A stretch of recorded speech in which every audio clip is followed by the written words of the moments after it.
Does HIV cause AIDS? Here are some facts. This is an immunodeficiency virus. Family Retroviridae, subfamily Orthoretrovirinae, genus lentivirus. It infects T cells, CD4 positive and CD8 positive T cells, B lymphocytes and macrophages. The prevalence is 2.5% in the US, 11% worldwide. The highest prevalence is in Africa. It's transmitted by blood-blood or blood-saliva contact. It's transmitted from female to offspring via in utero transmission. It causes immunocompromise via depletion of CD4 positive T cells. Symptoms include susceptibility to opportunistic infections. Testing by indirect antibody testing for seroconversion by ELISA. False positives are known for newborns who drink mother's milk, abortive infections or exposures, vaccinations, or cross-reactivity. False negatives are often caused by seroreversion, where antibody-producing cells are lost during subclinical phase. There are no fully effective vaccines available in spite of years of research. There are 3 stages to the disease. We have the acute stage, which happens immediately following transmission, brief flu-like symptoms, depression, swollen lymph nodes, followed by subclinical stage, where we have no symptoms, but we may not even show signs of virus, which leads to the chronic phase, where we have opportunistic infections, inflammation of eyes, skin, gums, lungs, and there are some known non-progressors and some natural immunity. Okay, that was a mouthful. Which virus and which disease am I talking about? If you guessed HIV/AIDS, you are wrong. Here's the face of the virus I was talking about. I've been talking about FIV, feline immunodeficiency virus. Let me review those facts again. It's in the same class, family, genus. In fact, the genomes are extremely similar. Almost all the same genes, although HIV has a better transactivator protein. FIV also infects CD4 positive T cells of cats, and the resulting immunocompromise is the same. The method of transmission is similar, but what's interesting is that FIV is more often transmitted by bites between males than via normal heterosex between 2 cats. Cats, like most animals, don't have the same interest in sex that people do on a year-round basis. These are the transmission rates for HIV according to Dr. Wikipedia. Heterosexual sex results in 5 to 10 infections out of 10,000 exposures. Worldwide HIV rates are a little less than 1% according to my own estimate of the numbers I have access to. Worldwide FIV infection rates are 10%, but in the US, with proper testing and management, those rates are 2%. Prevention of FIV is pretty simple. Keep your cat indoors at all times. FIV prevalence rates in African lions are as high as 95%. The lions appear to have developed tolerance to the virus, but domestic cats have not. It would be an interesting topic to research to see what is known about FIV resistance in wild African lions, but not relevant for this video. FIV is transmitted from mother to kitten in utero.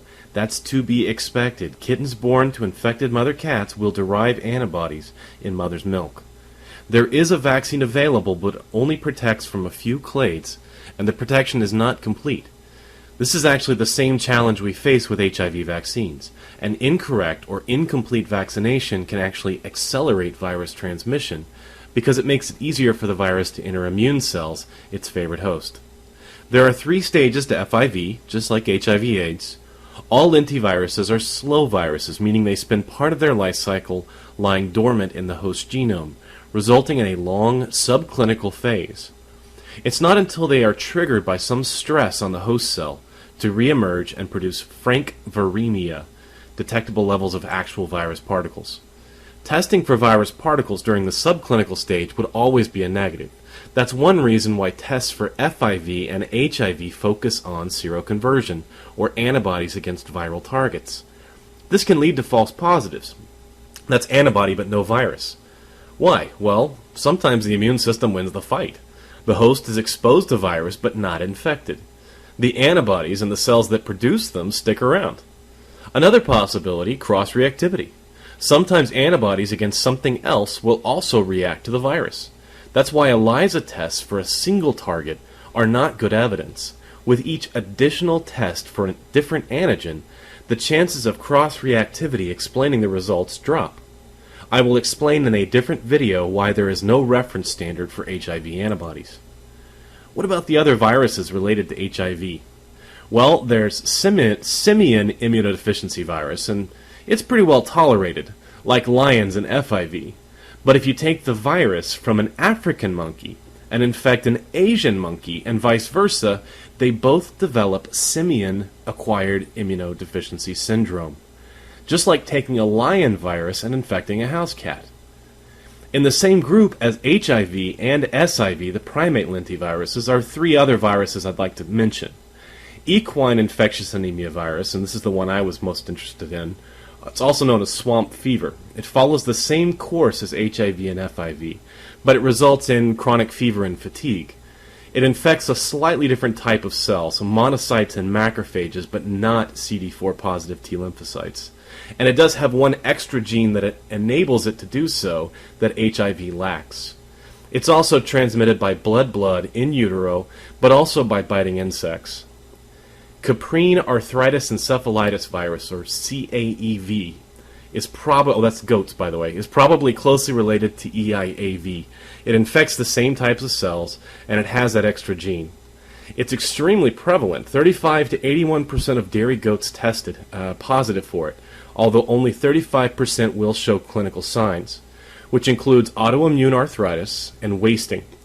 In young kids, here we're talking baby goats, it results in failures to thrive and neurological problems. It appears to be transmitted in utero or by blood or blood-saliva contact. Bovine immunodeficiency virus, well, you get the idea.